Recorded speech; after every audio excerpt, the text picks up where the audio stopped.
వెతలు తీరును, కృపలు దొరుకును, సాటి లేనిది యేసుని నామం. యేసునామమే మధురం, మదిలో తలచిన ధన్యం. యేసునామమే మధురం. ప్రభువు నందు ప్రియమైన దేవుని బిడ్డలారా, నేటి వాక్య ధ్యానమునకు ముందు 1-2 మాటలు. యేసే పరిష్కారం ప్రారంభించి 17 ఏండ్లు పూర్తయి 18వ సంవత్సరంలో ఉన్నాము. బైబిల్ని ఆదికాండము నుండి ప్రకటన వరకు 3వ పర్యాయం ధ్యానం చేస్తున్నాము. ప్రపంచ చరిత్రలో ఇన్ని దీర్ఘకాల ఎపిసోడ్స్ విరామం లేకుండా ప్రసారం చేసిన రికార్డ్ యేసే పరిష్కారానికి మాత్రమే దక్కింది. 120 క్రిస్టియన్ కంట్రీస్ ఉన్నప్పటికీ హిందూ దేశం భారతదేశం నుండి ఒక దళిత్ బ్యాక్గ్రౌండ్తో ఉన్న ఆయన, నేను ప్రభువును అంగీకరించిన కుటుంబంలో ఈ ప్రోగ్రాం చేయగలిగాం. ఇది దేవుని మహాకృప. ఇంకొక సంవత్సరంలో 3వ పర్యాయం బైబిల్ మనం పూర్తి చేసుకోగలుగుతాం ప్రభు చిత్తమైతే. 6100 ఎపిసోడ్స్ ఒకే ఛానల్లో ఈ 3 పర్యాయాల దానికి మనం ఇప్పటికీ వినియోగించుకోగలిగాము. బయట ఛానల్స్లో ఇతర ప్రసంగాలు 1500 పైగా చేయగలిగాం. దేవుని మహాకృప. తర్వాత ఇది ఆధ్యాత్మిక ఆహారం. బైబిల్ ఆధ్యాత్మిక ఆహారం. యేసు ప్రభు ఆధ్యాత్మిక ఆహారంతో పాటు భౌతిక ఆహారం కూడా ఇచ్చాడు ప్రజలకి. అక్కడ ఆయన ఇచ్చిన సందేశం, మీరే వారికి భోజనం పెట్టండి, మీరే వారికి భోజనం పెట్టండి. అందుకే యేసే అన్నదాత ప్రారంభించాము. ఇప్పటికి 5 మాసాలుగా ఇది కొనసాగుతోంది. 60,000 మందికి పైగా ఇప్పటికే ఆహారాన్ని మనం పంపించగలిగాము. It's merely God's grace. ఇది సంపూర్ణముగా దేవుని ఉచిత కృప మాత్రమే. ఈ ఉచిత ఆహారం మధ్యాహ్నం పథకంలో క్యాన్సర్ రోగులు, అటెండెంట్స్ మరియు నవాబుపేట, కొత్తపేట, లంకపేట, శివగోపాలపురం, పత్తేబాదులో పేదలు, రోగులు, వృద్ధులు ప్రధానంగా ఆహారాన్ని పొందుతున్నారు. ఈ నేపథ్యంలో నేను ఒక 10-15 రోజులుగా కంటిన్యూస్గా ఒక అప్లికేషన్ మీ ముందు ఉంచుతున్నాను. ఆహార ముడి పదార్థాలు, rice, oil, red gram, tamarind, onion, vegetable, gas cylinders, ఏమైనా సరే మీ కుటుంబ పక్షంగా మీరు ఇచ్చి సహకారం అందించవచ్చు. ఏలూరు నగరంలో ఒక small, very very little church, మా చర్చ్ ఉన్న వాటిలన్నింటిలో కనిష్టమైన చర్చ్, లైక్ డేవిడ్, కడసారపు వాడే దావీదులాగా ఉన్నవారిలో చివరి సంఘం. ఈ చిన్న పని ప్రారంభించాం. మీరందరూ కూడా సహకరించాలని మనవి. నేను ఈ అనౌన్స్మెంట్ చేస్తున్నప్పుడు మీకు కొన్ని పిక్చర్స్ చూపించడం జరుగుతుంది. వీటి నేపథ్యం అనుదినం మీరు ఈ హంగర్ ప్రాజెక్టులో, హంగర్ రిలీఫ్ ప్రాజెక్టులో మీరు పార్టిసిపేట్ చేయొచ్చు. వాలంటరీ వర్క్ కూడా చేయొచ్చు. సహకరించండి. ప్రార్థన చేసుకుని వాక్య ధ్యానంలోనికి వెళ్ళిపోదాం. టైం అయింది. మమ్మల్ని మిక్కిలిగా ప్రేమిస్తున్న మా తండ్రి, మీకు వందనాలు, స్తోత్రాలు. ఆత్మీయ ఆహారము, భౌతిక ఆహారము, ఆత్మకు ఆహారము, శరీరానికి ఆహారము. ఈ రెండు నీ వలననే ప్రభు. ఈ రెండు నీ వలననే ప్రభు. ఆత్మ జీవించాలంటే వాక్యం కావాలి, శరీరము జీవించాలంటే ఆహారం కావాలి. ఈ రెండింటికి దాత కర్త నీవే ప్రభు, పరిష్కారం నీవే ప్రభు. మీ కృప చూపుమని అడుగుతున్నాము. నేటి వాక్య ధ్యానము వింటున్న శ్రోతలు నేడైనా ఇక ముందుకు విన్నవారైనా గొప్ప మేలు పొందినట్లు చేయమని యేసునామమున అర్థిస్తున్నాము తండ్రి, ఆమెన్. ప్రియమైన దేవుని బిడ్డలారా, కొలస్సీ పత్రిక 1వ అధ్యాయము 15-16 వచనాలు నిన్న ధ్యానము చేశాం.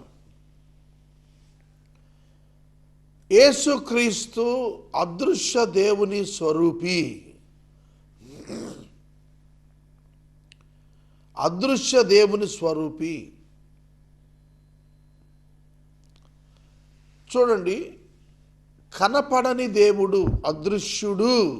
దేవుడు అదృశ్యుడు, ఇన్విజిబుల్ గాడ్, కనపడనివాడు.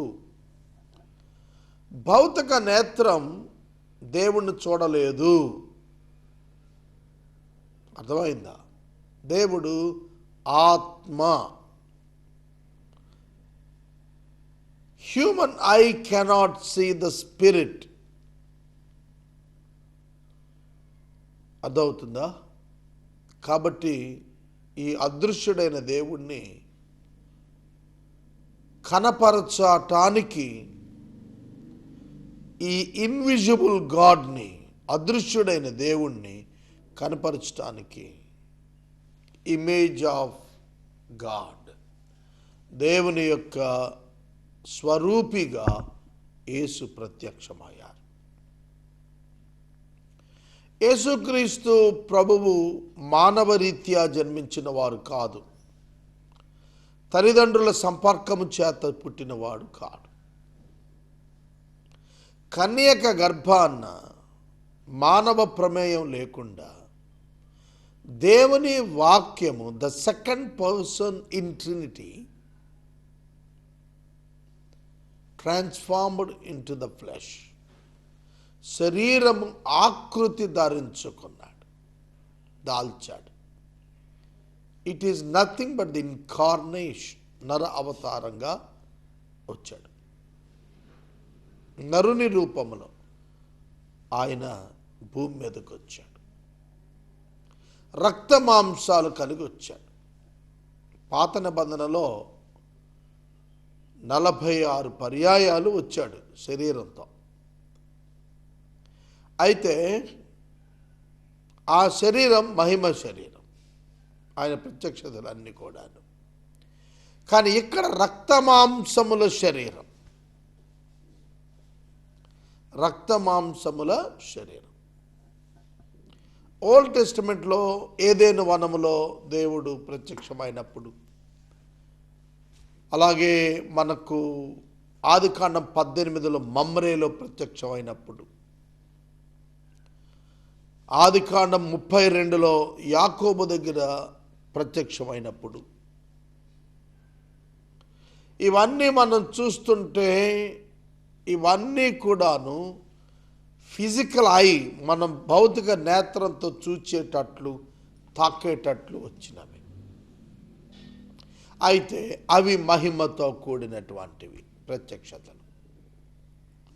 రక్తమాంసాలతో వచ్చింది తల్లి గర్భాన్ని నుండి వచ్చేటట్లుగా వచ్చినవాడు, సహ అనుభవం కలవాడు.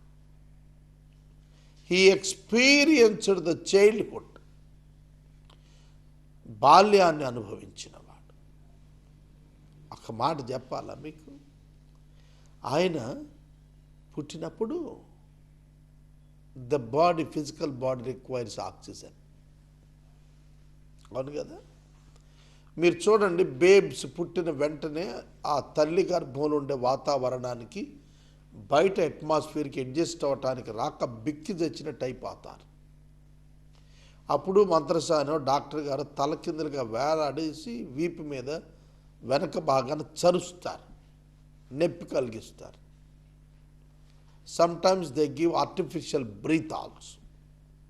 ఇచ్చినప్పుడు ఆ బేబీ ఏడ్చి ఒక్కసారిగా చలనం వస్తుంది.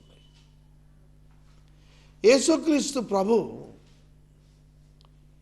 ఆక్సిజన్ కోసం ఆయన ఖచ్చితంగా ఆయన ప్రయత్నం, first trial for getting oxygen. ఆయన ఈ విశ్వమంతటికి సృష్టికర్త ఆక్సిజన్ మీద ఆధారపడేట్టుగా దిగొచ్చాడు. అర్థమవుతుందా? ఆయన ఆకలితో ఏడ్చాడు. He is not able to even control his bladder. The one who controls all the universe is not able to control his bladder. ఆకాశ మహాకాశాలు పట్టని వాడు ఓ తల్లి ఒడిలో ఆయన అలా ఉండిపోయాడు.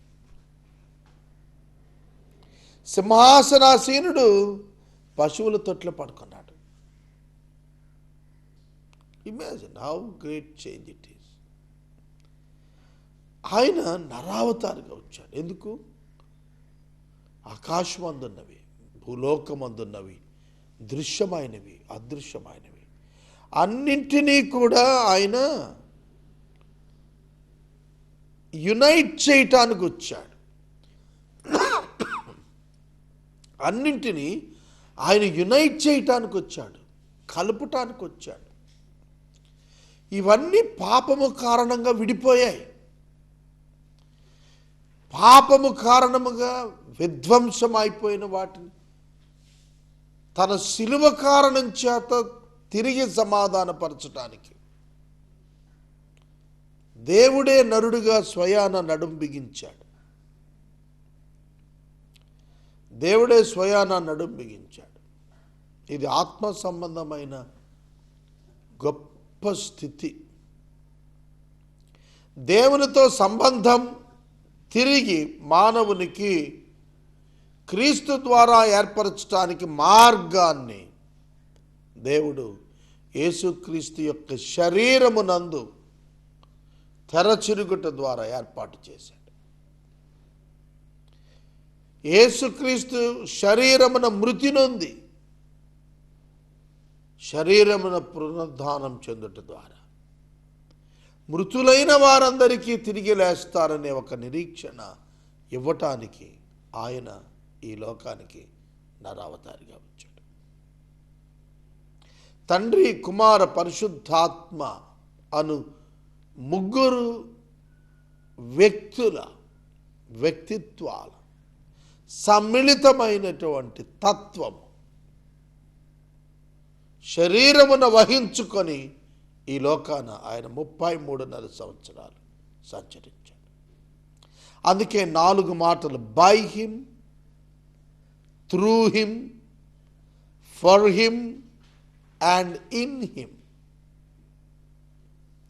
By him, through him, for him and in him. ఆయన ద్వారా, ఆయన చేత, ఆయన కొరకు, ఆయన యందు సమస్తం చేయబడ్డాయి, సమస్తం సమాధానపరచబడ్డాయి, సమస్తము చేయబడ్డాయి, సమస్తము సమాధానపరచబడ్డాయి. ఈ రెండింటి మధ్యలో మానవుని పాపం వచ్చింది. సమస్తము చేయబడినప్పుడు పవిత్రమైనవే, పాపము అనంతరము పాప పంకిలమైనవి. ఆ తరువాత యేసు మరల వాటిని బాగు చేసి తనతో సమాధానపరుచుకుని దేవునితో అనుసంధానపరిచాడు. This is the gospel. ఇదే సువార్త. దేవునికి దూరం అయిపోయిన మానవుణ్ణి తిరిగి దేవునికి సమీపస్తునిగా తన యందు, తన చేత, తన ద్వారా, తన కొరకు తీసుకొచ్చాడు. ఇది గాస్పల్, ఇదే సువార్త. ఎంతోమంది చనిపోతున్నారు. మిత్రులారా, జాగ్రత్తగా వినండి. ఎంతోమంది చనిపోతున్నారు యేసుని ఎరగకుండా. వారి దుస్థితి పాతాళ వశమే. వారెంత గొప్పవారైనా అయి ఉండవచ్చు, ఎన్ని దాన కార్యములు చేసిన వారైనా అయి ఉండవచ్చు, ఎన్ని బిరుదులైనా సంపాదించి ఉండవచ్చు, ఎంతోమంది ప్రజలను వారి జీవితాల చేత అలరించి ఉండవచ్చు. కానీ యేసుతో సంబంధం లేనివాడు పాతాళ వశమైపోతాడు, వేదనా స్థలానికి వెళ్ళిపోతాడు. ఎవరైనా యేసు ప్రభువును అంగీకరించిన వారు చనిపోయారని నాకు తెలిసిన వెంటనే నేను మొట్టమొదట ప్రభువుని అడుగుతాను, అయ్యా బ్రతికిన వారు అట్లాంటి వారు ఈ స్థితికి రాకుండా చేయండి. ఒక మాట చెప్పాలి అంటే దేవునికి సమస్తం తెలుసు. ఎవరు ఉంటామో ప్రభువుతో, ఎవరు ఉండమో తెలుసు. నేను ప్రభువుతో ఉంటానో ఉండనో అనేది ఆయనకే తెలుసు. నన్ను బట్టి నేను నన్ను చూచుకున్నప్పుడు నేనైతే ఆయనతో ఉండుటకు అర్హుణ్ణి కాదు. As an individual, personal,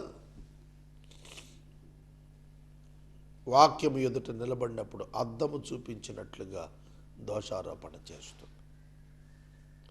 brother భక్త సింగ్ గారు 1925లో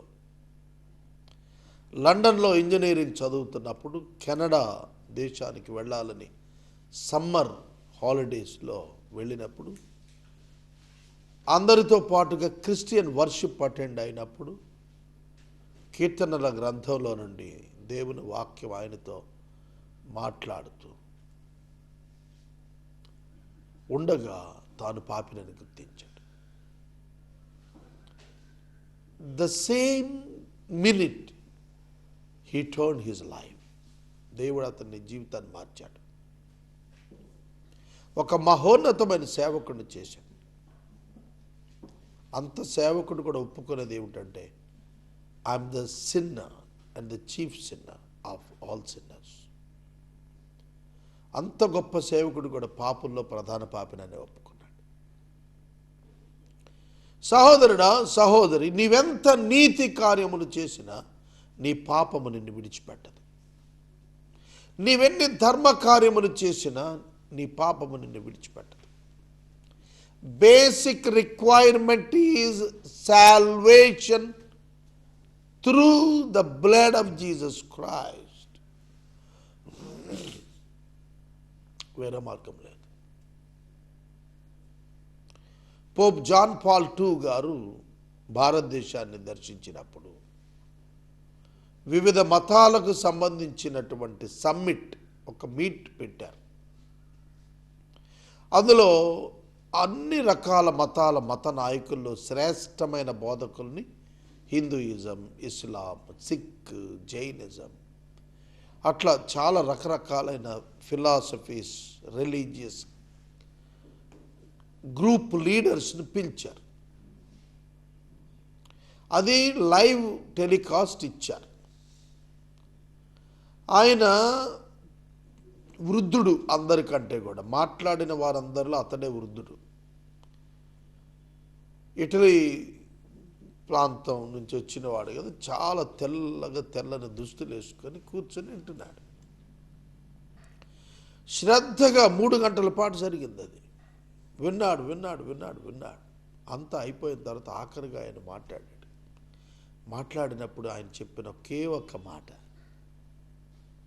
as per the Bible, and the Bible says there is only one way to God, is nothing but Jesus Christ. పరలోకమునకు దేవుని యొద్దకు ఒకే ఒక మార్గం, యేసు క్రీస్తు ప్రభు. There is no other way. మరొక మార్గమే లేదు. సర్వము ఆయన యందే సృష్టించబడింది. సర్వము ఆయన ద్వారానే సృష్టించబడింది. సర్వము ఆయనను బట్టియే సృష్టించబడింది.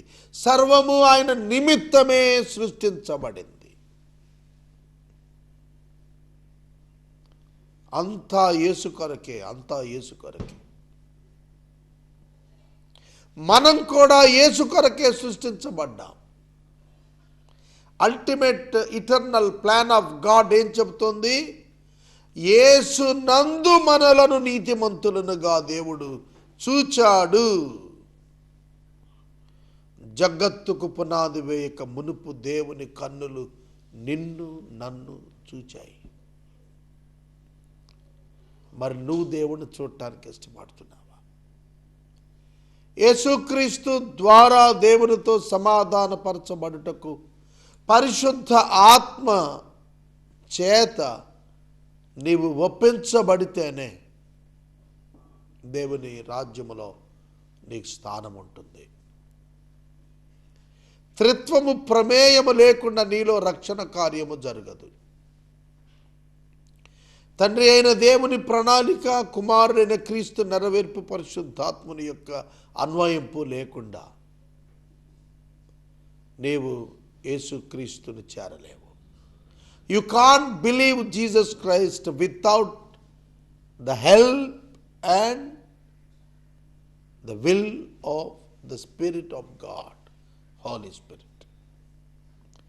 దేవుని ఆత్మ అయిన పరిశుద్ధాత్మ దేవుడు లేకుండా నువ్వు యేసు దగ్గరకు రాలేవు.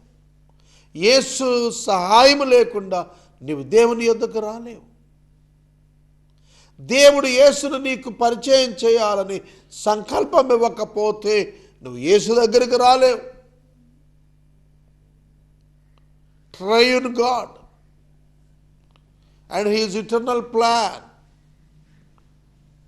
అదే జరుగుతోంది వాళ్ళ సమాజం. కనుక మనం గుర్తించాలి, ఆయన అన్నింటికంటే ముందున్నవాడు. 17వ వచనం, ఆయన అన్నింటికంటే ముందుగా ఉన్నవాడు, ఆయనే సమస్తమునకు ఆధారభూతుడు. He is before all the things and in him all things hold together. Hold together. He is the hub of the universe. మనకి మోటార్ సైకిల్కి ఇదివరకు స్పోక్స్ ఉండేవి, వీల్స్కి, రిమ్ములకి. ఆ రిమ్ముకున్న ప్రతి ఊస ఒక హబ్కి కనెక్ట్ అయి ఉండేది. హబ్కి కనెక్ట్ అయితేనే అది ఉన్నట్టు, లేకపోతే ఆ ఊస లేనట్టే. హబ్ నుంచి డిటాచ్ అయి డిస్కనెక్ట్ అయింది తీసేస్తారు, ఉంచరు, మళ్ళీ క్రొత్తది వేసి యాడ్ చేస్తారు. కనుక క్రైస్ట్ ఈజ్ ద హబ్. క్రీస్తు అందరినీ అనుసంధానపరిచినవాడు. ప్రతి ఇండివిజువల్ స్పోక్, ప్రతి ఇండివిజువల్ స్పోక్, ప్రతి ఊస రిమ్ముకి, హబ్కి కనెక్ట్ అవ్వాలి. లోకము రిమ్ అనుకుంటే హబ్ యేసుక్రీస్తు. యేసుతో కనెక్ట్ అవ్వకుండా మెయిన్ వెహికల్కి కనెక్షన్ లేదు. యేసుతో కనెక్ట్ అవ్వకుండా దేవునితో కనెక్ట్ కాలేం. అర్థం చేసుకోండి. ఆయన అన్నింటికంటే ముందుగా ఉన్నవాడు. ఆయన పేరు అందుకని నేను అనువాడను ఉన్నవాడను అని చెప్పాడు. నేను అనువాడను ఉన్నవాడు. I am who I am. నేనే నేనే అన్నాడు. నేను అంటే నేనే, నో అదర్ వన్ లైక్ మీ. మీకు విషయం తెలుసా? మీ తల వెంట్రుకలు కూడా ప్రత్యేకంగా ఉంటాయి మిగతా వారి తల వెంట్రుకలతో. ఇది ఎంత ఆశ్చర్యం అంటే, ఒక్కలానే కనిపిస్తాయి కానీ అన్నింటికీ వ్యత్యాసం ఉంటుంది. మీ తల వెంట్రుకలు మరొకరి తల వెంట్రుకలతో మ్యాచ్ కావు. మీ వేలు ముద్రలు ఇంకొకరి వేలు ముద్రలతో మ్యాచ్ కావు. మీ శరీరం యొక్క టింట్ ఉందే, అది ఇంకొకరితో మ్యాచ్ కాదు. మీ కళ్ళు వేరుంటాయి, తెలుసునా? ఒక్కసారి మానవ శరీర నిర్మాణం చూస్తే హౌ యూనిక్ ఎవ్రీ ఇండివిజువల్. ప్రతి వాడు ఎంత విశిష్టంగా దేవుని జ్ఞానంలో చేయబడ్డాడో అర్థం చేసుకుంటే you are the only one on the earth, unique one on the earth. నువ్వు అందరిలాంటాడు కాదు, నిన్ను ప్రత్యేకంగా చేసుకున్నాడు. నాకు ఆశ్చర్యం అండి, పశువుల కాపరిని నేను ఒకరోజు అడిగానయ్యా, నాకు మాట చెప్పు, నాకు కనపడటానికి అన్నీ ఒకలానే కనపడుతున్నాయి, గొర్రెలన్నీ వాళ్ళ కనపడుతున్నాయి, గేదెలన్నీ ఒకలానే కనపడుతున్నాయి, పక్షులన్నీ ఒకలా కనపడుతున్నాయి అంటే వాడు చెప్పాడు, లేదండి దేనికదే సెపరేట్గా ఉంటుంది, నేను వాటన్నింటిని విడివిడిగా గుర్తుపడతాను, అవన్నీ ఏదో ఒక మార్పు కలిగి ఉంటాయి, ఒకలా ఉండవండి అని చెప్పాడు. స్పృశించినప్పుడు కూడా అన్నింటిలో వ్యత్యాసం కనుగొన్నానని చెప్పాడు. సహోదరుడు ఈ సమయంలో నేను మనవి చేస్తున్నాను, God is so specific towards you. ఆయన అన్నింటికంటే ముందున్నాడు. ఆయన సమస్తానికి ఆధారభూతుడు. ఆయనే అన్నింటికీ కూడా ఆధారమైనవాడు. నీ జీవానికి ఆధారం, నీ ఊపిరికి ఆధారం, నీ ఆరోగ్యానికి ఆధారం, నీ ఆర్థిక స్థితికి ఆధారం నీవేనయ్యా అన్నాడు. అందుకే భక్తుడు, ఎన్ని మార్పులు వచ్చిన ఆధారం నువ్వే. నేను వాక్యాన్ని ముగిస్తున్నాను. 17వ వచనం ఒకటే మనం ధ్యానం చేయగలిగాం. ఇది నాన్న ఎటువంటి అద్భుతమైన వాక్యం అండి ఇది, ఎటువంటి అద్భుతమైన వాక్యం. ఇవాళ నిన్ను నన్ను బ్రతికించింది కదా, ఇవాళ యేసు పేరిట జీవిస్తున్నాం ఈ లోకంలో మనం. ఇంతకంటే ఆధిక్యత ఏమున్నది? 2 ప్రాజెక్ట్స్ బిఫోర్ యూ. ఆధ్యాత్మిక ఆహార కార్యక్రమం యేసే పరిష్కారం, భౌతిక ఆహార కార్యక్రమం యేసే అన్నదాత కార్యక్రమం. ఈ రెండింటిలో మీరు పాలు భాగిస్తున్నామంటే ప్రార్థన. మమ్మలను మిక్కిలిగా ప్రేమిస్తున్న తండ్రి, వందనాలు, స్తోత్రాలు.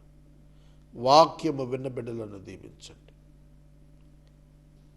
గుండె నిండా సంతోషముతో, తృప్తితో, ఆనందంతో మీ సన్నిధిలో కృతజ్ఞతలు సమర్పిస్తున్నాము. మీరు మమ్మను ఎన్నిక చేసుకున్నట్టుకు మేము ఏ పాటి వారము? ధూళి వంటి వారము ప్రభు, చచ్చిన కుక్క వంటి వారు, మిన్నల్లి వంటి వారము. జ్ఞాపకం చేసుకున్నందుకు నిండు కృతజ్ఞతలు. ఏ స్థితిలో ఉన్నా నిన్ను మరువక, నిన్ను హత్తుకు నిండే భాగ్యం ఇవ్వండి. బంగారు వాక్యం ఇచ్చారు, కృతజ్ఞతలు. యేసు నామమున అడుగుచున్నాము తండ్రి, ఆమెన్. తండ్రి అయిన దేవుని ప్రేమ, కుమారుని యేసయ్య కృప, పరిశుద్ధాత్మ దేవుని యొక్క అన్యోన్య సహవాసం సదాకాలం మనందరికీ తోడైనను గాక. ఆమెన్. ఎంత వచ్చిందిరా?